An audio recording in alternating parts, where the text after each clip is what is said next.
rejected by an hospital along the Lekki Expressway in Lagos, Awoyaya to be precise. So he made a video pleading with the pregnant woman who was in such great agony. So how much was the money the hospital demanded that the guy didn't have?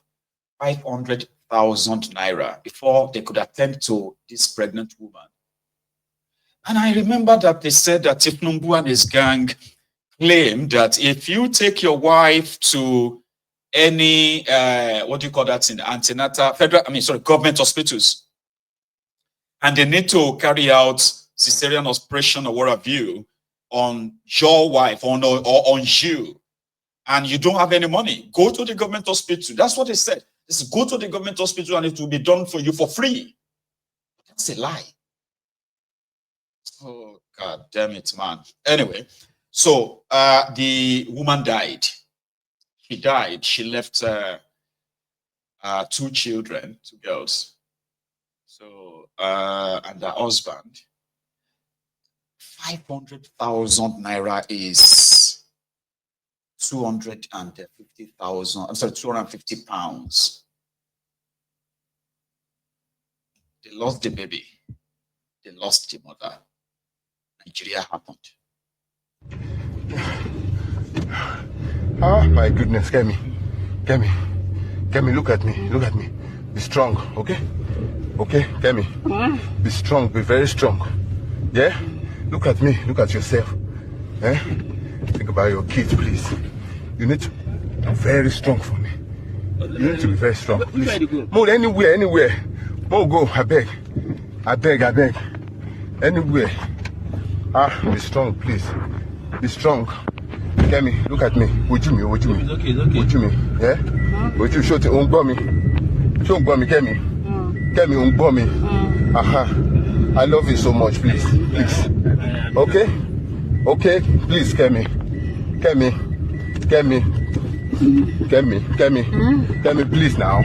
please now. We are going to the hospital now.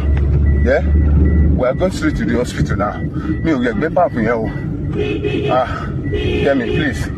We are going to the hospital now, right now, okay? Okay, Kemi? No, shadow me. It's okay. Eh? Okay.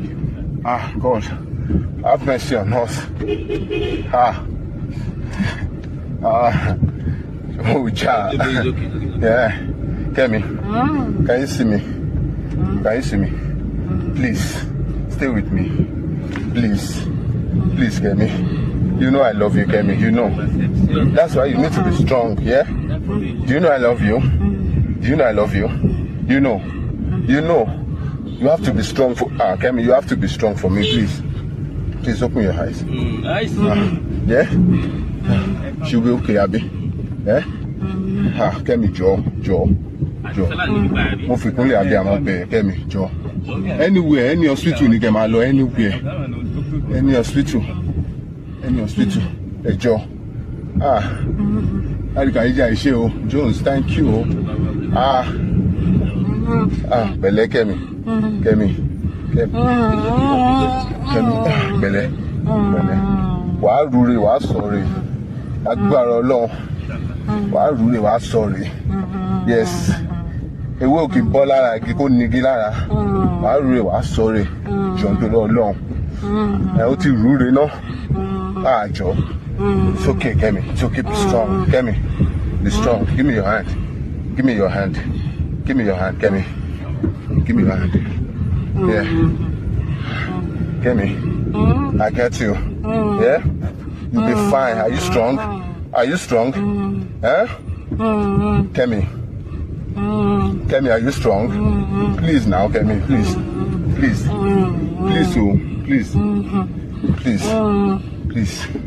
Kemi. This is the hospital that I brought my wife yesterday, and they rejected her. And unfortunately, she's dead now.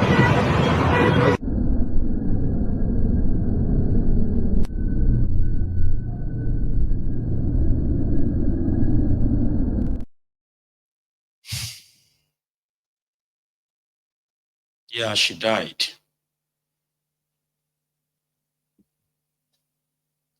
500,000 naira.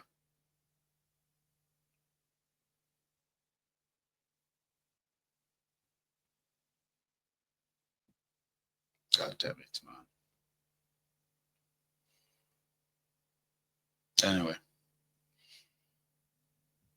may Nigeria not happen to you. We are all just victims waiting to happen, by the way, you know. We are all victims waiting to happen. And there's different ways that Nigeria will happen to all of us. It's just a turn-by-turn Nigeria limited. That's why if you don't kill Nigeria, Nigeria will kill all of us. That means when we say kill Nigeria, we mean this contraption, break it up, scatter it, break it up, and save lives. Others will say, no, let us go and get, let us go and get another leader that can do better by the people, that can blah, blah, blah, blah. Okay, good luck. Good luck with that. So, how about Peter Obi? It was on news. I mean, sorry, it was on Arise News yesterday, talking about the states of Nigeria, including knocking off Tifnumbu and his gang over their, what do you call that thing again? Their irresponsible ways of how they've messed the entire place up, right? Kolu himself is in France now. He should have been, like, he left about 5 or 6 hours ago. So he should be in France by now. Kolu will be in France for 2 weeks in what is called walking visits. He didn't hand over to his deputy or vice, and he will be controlling and ruling Nigeria from France. So the difference between Tifnumbu and Bokwari is where they both go to rule Nigeria. Under Bokwari, it was London. And now with Tifnumbu, it will be Paris. To Peter Obi. Nigeria has no democracy. And if he is going to be part of any arrangement for 2027, he said he wants them to explain what they are going to do with power. That's one area I don't even get, right? He said he's not going into any coalition with people if they cannot tell what they want to do for Nigeria. Now, Atiku and others have all come out to condemn Tifnumbu, and they are all saying that they will do it better. So Obi is saying that he himself too will do it better. So if they are now talking about coalition, this coalition, that Obi is saying that he is not going into a coalition except they tell everybody what they want to do. It's like, what? That doesn't make any sense. So everybody is telling everybody what they would do, even though they are likely never going to do it. You know, like, he said, don't come and take power for the sake of taking the power. No, everybody, even Bokwari told everybody that they were coming to take power to make your lives better. Atiku and others, El Rufai, the Kaduna little finger, right, is also saying the same thing. They need to come and make your life better. So why? Which of them did Obi not hear? But here, it is a position as shared on Arise News yesterday. Let's go there. Corrupt democracy in Nigeria. So let's talk about the positioning for power in 2027, because that's when, assuming you run for president, you will have another chance to test your popularity in Nigeria. Lots of reports about realignments and various political groups and individuals said to be coming together to wrest power from the APC. How much are you in that mix? Charles, I'm one person who is very reluctant about talking about 2027. I'll just probably gloss over it. Because we have a critical situation, Charles, where we're not addressing it. We have a country where our debt in 2015 is between 15 and 17 trillion. Now we have a country with a debt of 150 to 170 trillion.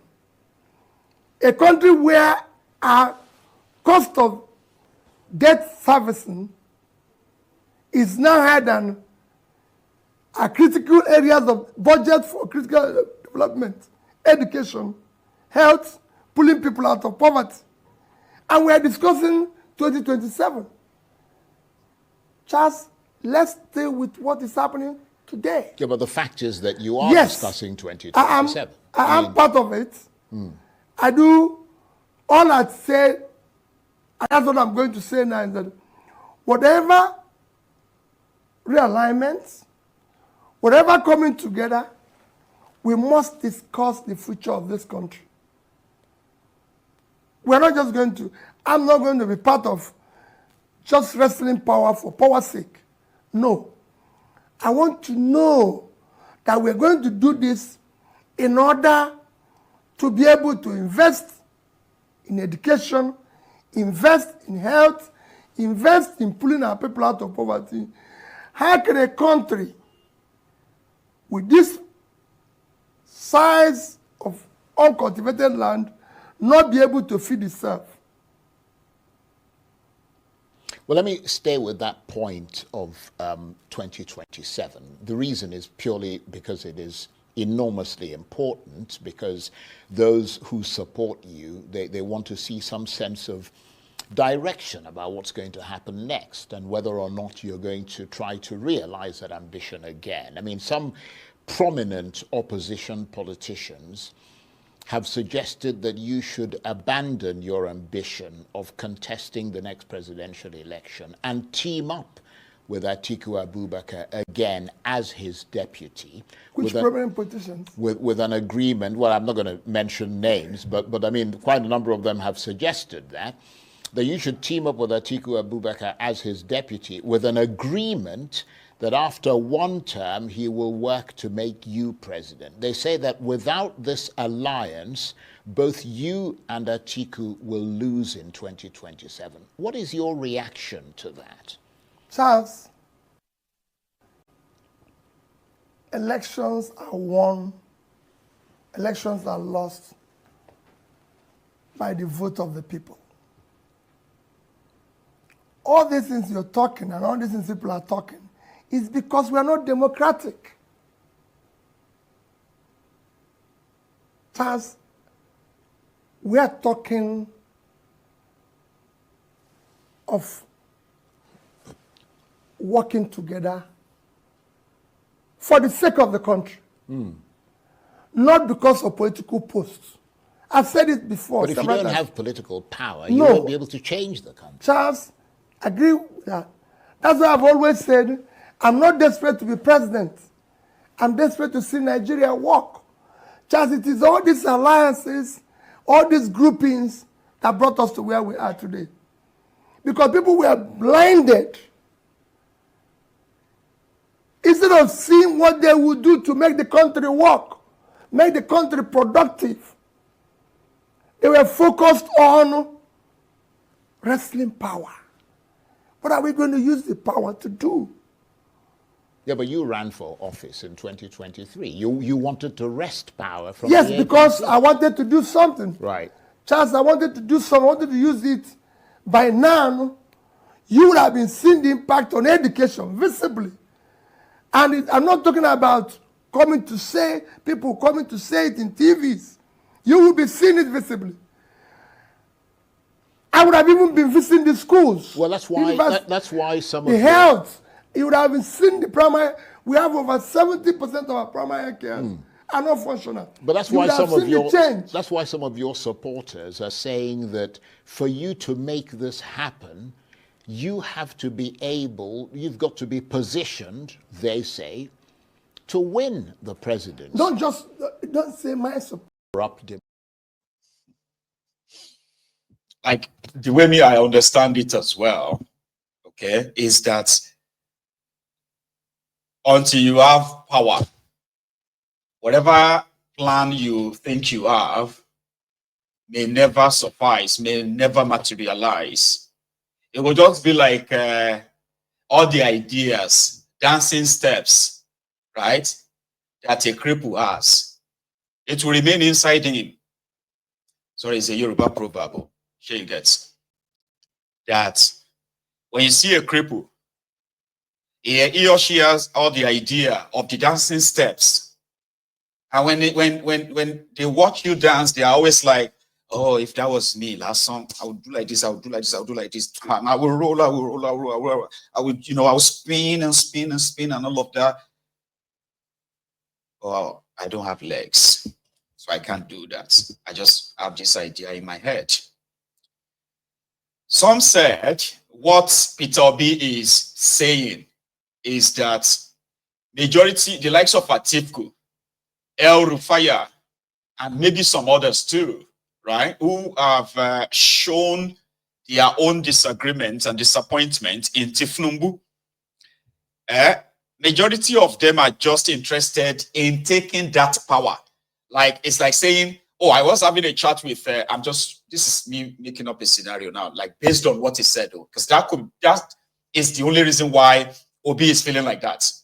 Because everybody is talking about how they want to fix you. They want to fix Nigeria. They will do this, they will do that, blah, blah, blah, blah, blah, and all that. So maybe because Peter Obi has sat with some of them, heard them speak, so you get like, oh, what do you think about so and so and all that? I was like, oh, me, I don't send anything. Oh. What I'm interested in right now is that we should just get rid of this stuff so that we can have our people there and we can have we can do whatever we like. Like what? What do you want to do?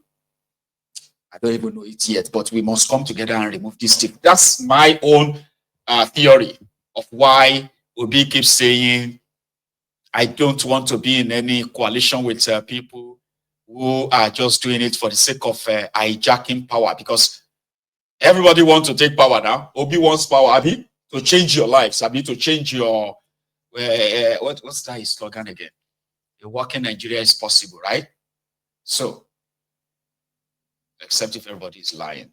Continue, Obi. Don't say my support. Don't just say some of my followers. I want Nigerians to know it is about their country. Indeed. So many Nigerians today don't know where the next meal will come from. They don't know. Several people have been to hospitals where people can't leave the hospitals because they can't pay. We have less than 5% insurance, health insurance in this country, when comparable countries like Indonesia have 95%. Yes, but you're not going to be able to change that unless you become president. No, but the people have to know and know that this man can do it. Well, the argument is that even if you win in 2027, you'll be forced or prevailed upon to hand over to the North after just one term in 2031, which will not be enough for you to fulfill these electoral, let me just make the point, these electoral promises.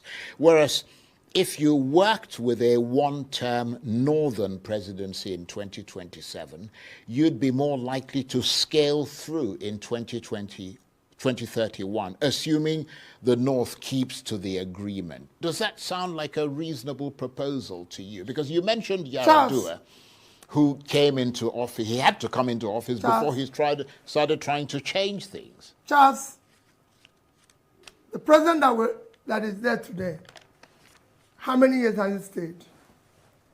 2 years. And you could see where we are.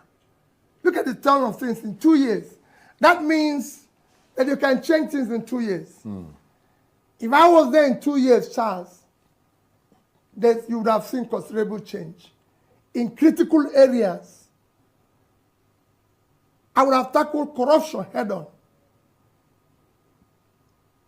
I would have reduced cost of governance. And you will see it. People will feel it.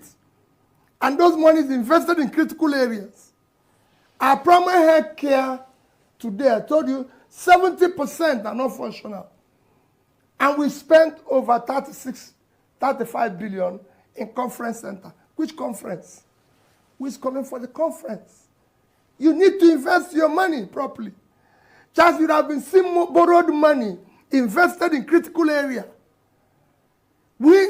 A country in Bangladesh with 148,000 square kilometers of land is producing about 60 million metric tons of rice. And us, with over 6 times that size of land, cannot do 10% of that. Charles, there's room here. You talked about devaluation of Naira. There's nothing wrong in devaluation. I would have done something. I would have allowed the Naira to float. But I would have done it in an organized manner. There will be productivity.